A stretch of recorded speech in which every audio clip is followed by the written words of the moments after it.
Hola, buenos días. Bueno, vamos a dar comienzo al videotutorial de la tarea 4.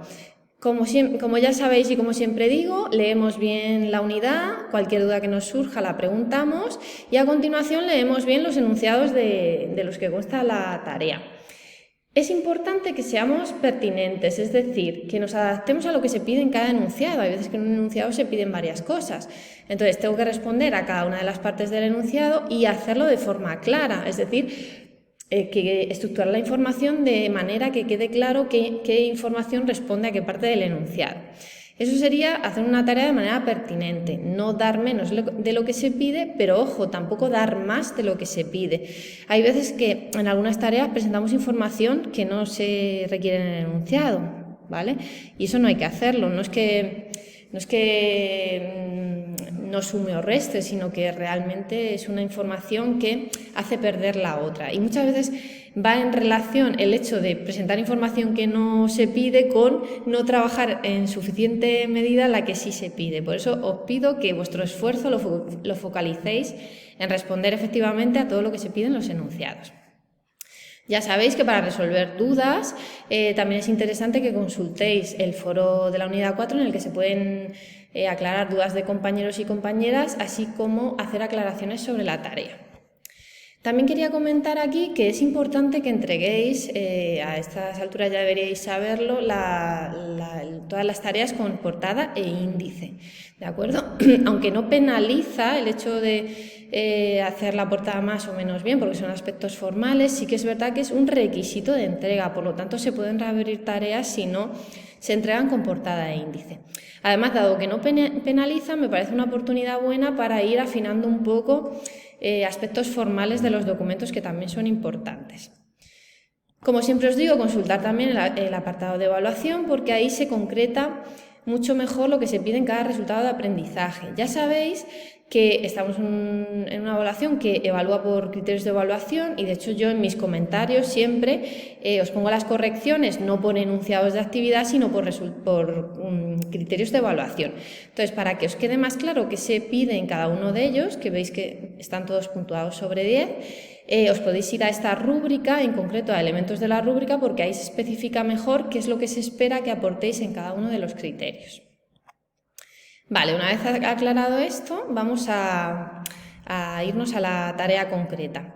Esta tarea consta de 3 actividades. La primera actividad se llama Creamos actividades de encuentro interculturales.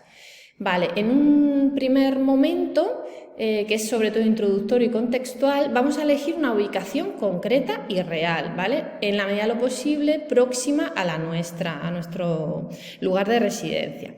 Puede tratarse de un barrio, de una institución, de una región, de una localidad, en la que se planteen actualmente conflictos de tipo intercultural. Bien, una vez que hemos pensado en ese caso, decimos cuál es la ubicación concreta de ese lugar que hemos pensado, lo describimos, las características del mismo, me refiero sobre todo al contexto sociocultural y económico de la zona, y luego pasamos a describir el tipo de conflictos más frecuentes que se dan en este contexto. Por último, a partir de este análisis introductorio, vamos a concretar 2 necesidades que creemos que habría que cubrir, ¿vale? 2 necesidades, solo 2, ni más ni menos. Bien, una vez que hemos hecho esto, ya podemos pasar a la actividad número 2, que consiste precisamente en plantear 2 actividades de encuentro, muy importante, cada una de ellas dirigidas a satisfacer una de las 2 necesidades detectadas. Es decir, no podemos plantear las 2 actividades para cubrir la misma necesidad. Entonces, de cada actividad tenemos que decir de manera clara cuál es la necesidad que cubre, especificar 3 objetivos que se plantea la actividad. Es importante que sean 3 objetivos, no menos, pero tampoco más, porque si ponéis más ya me obliga a mí a elegir, que eso es algo que no debo hacer. Entonces, si ponéis más, yo realmente corregiré los 3 primeros, ¿vale? Serán los que yo tendré en cuenta.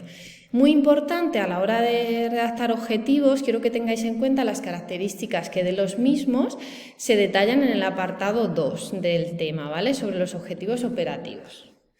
Bueno, veréis que es el último párrafo, ¿vale? En el que se habla de objetivos operativos y se especifican una serie de características que tienen que tener. ¿vale? Entonces, de cada actividad ponéis qué necesidad cubre, qué 3 objetivos se plantea, a continuación hacéis una breve descripción de la misma, no hace falta que sea muy exhaustiva, pero sí lo suficiente como para entender en qué va a consistir el desarrollo de la misma. Y una vez que lo hemos hecho, para cada una de las actividades vamos a crear un instrumento de difusión. En el instrumento de difusión voy a valorar tanto el contenido como la forma. En la forma que voy a tener en cuenta, pues que sea visual, ¿vale? Porque para que un instrumento cumpla su función y llegue a los destinatarios tiene que ser visual, es decir, la información tiene que ser accesible y presentada de una manera estructurada y atractiva.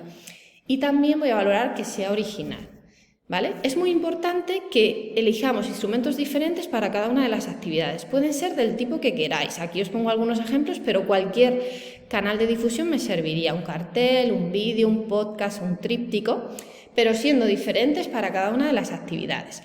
Y en cuanto al contenido, no olvidéis poner en cada uno de los instrumentos el nombre de la actividad, los contenidos a tratar, los destinatarios y destinatarias, el lugar, fecha y hora. Con eso llegaríamos a la actividad número 2, que se llama Planificamos actividades y espacios favorecedores de la comunicación. Vamos a imaginar que sois los encargados de organizar una actuación de mejora de la comunicación en el servicio de mediación para el que trabajáis. Bueno, ya habéis visto en la unidad que una buena parte de la misma se dedica a profundizar en la comunicación, ¿vale?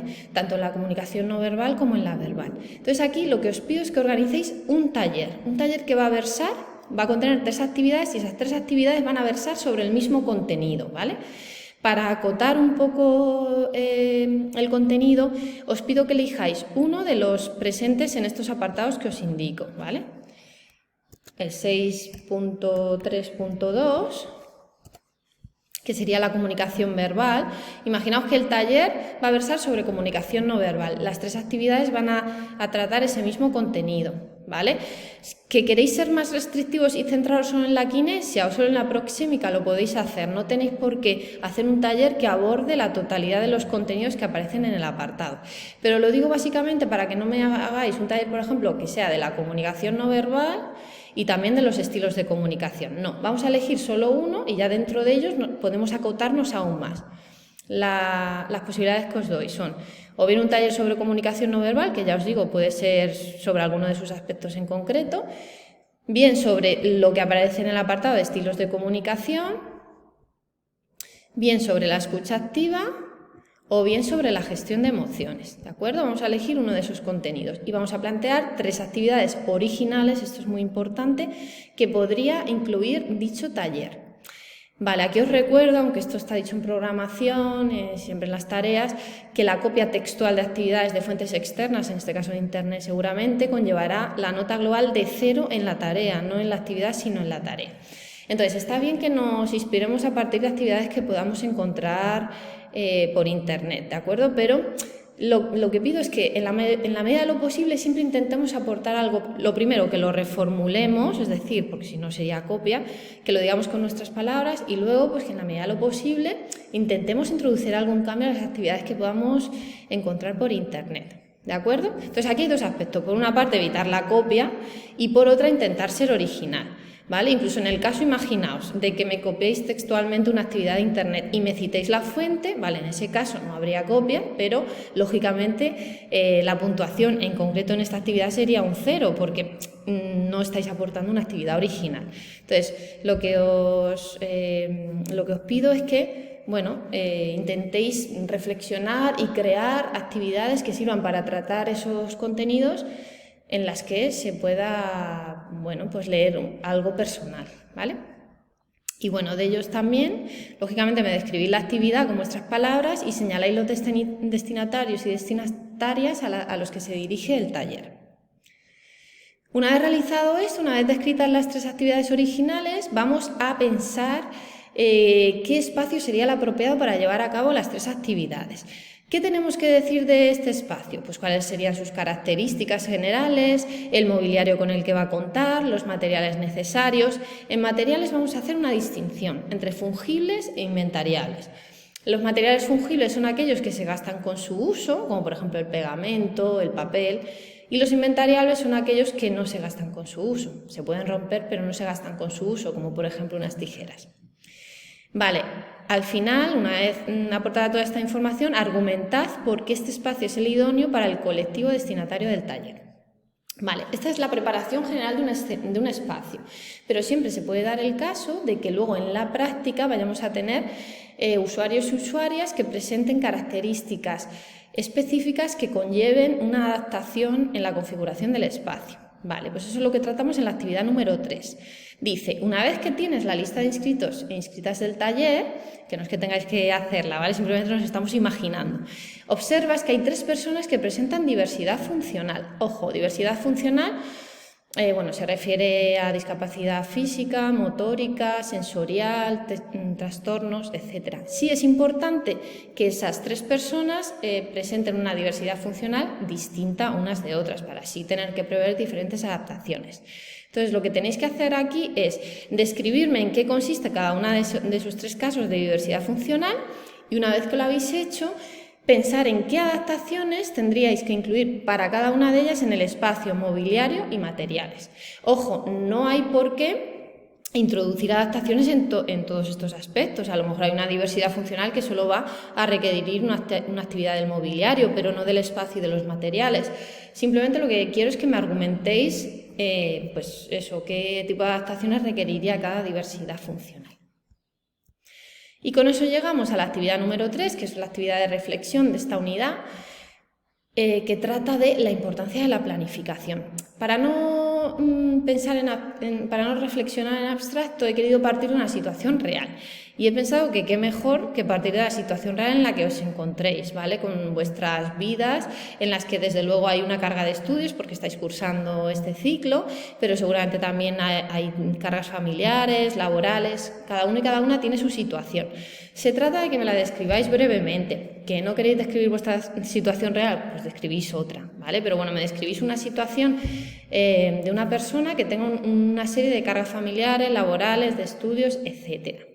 Y a partir de esa descripción me vais a hacer una agenda o calendario en la que aparezca cada día del mes, ¿vale?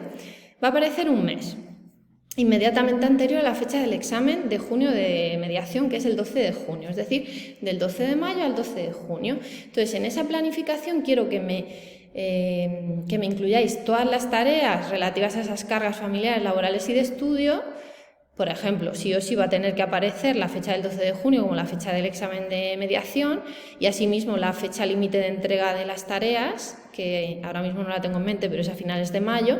Bueno, pues la ponemos, pero lógicamente en el resto de días vamos a tener que ir subdividiendo una serie de tareas de planificación. Por ejemplo, de cara al estudio del examen del 12 de junio, pues a lo mejor me voy planificando tal día comenzar a estudiar el tema 3. A eso me refiero, ¿vale? Vamos a cubrir con tareas todos los días de ese mes, desde el 12 de mayo hasta el 12 de junio. Por eso se dice que se establece un desglose de tareas diarias. Bueno, eso va a ser muy visual, ¿vale? En un calendario, no tenéis por qué desarrollarlo, es simplemente apuntar. Una vez que habéis hecho eso, vais a argumentar a partir de esta planificación sobre la importancia de la misma, es decir, sobre la importancia de la planificación. Siempre que pido actividades de reflexión, quiero escucharos razonar, argumentar de manera personal, ¿vale? Entonces, este es el momento en el que sí que es verdad que no hace falta buscar nada en internet, ¿vale? Porque se trata de encontrar en uno mismo y una misma los argumentos a la pregunta que se plantea. Podéis aportar argumentos, ejemplos, como veáis, pero en cualquier caso que sean personales y que sean al menos 2. Bueno, pues con esto doy por terminado este videotutorial.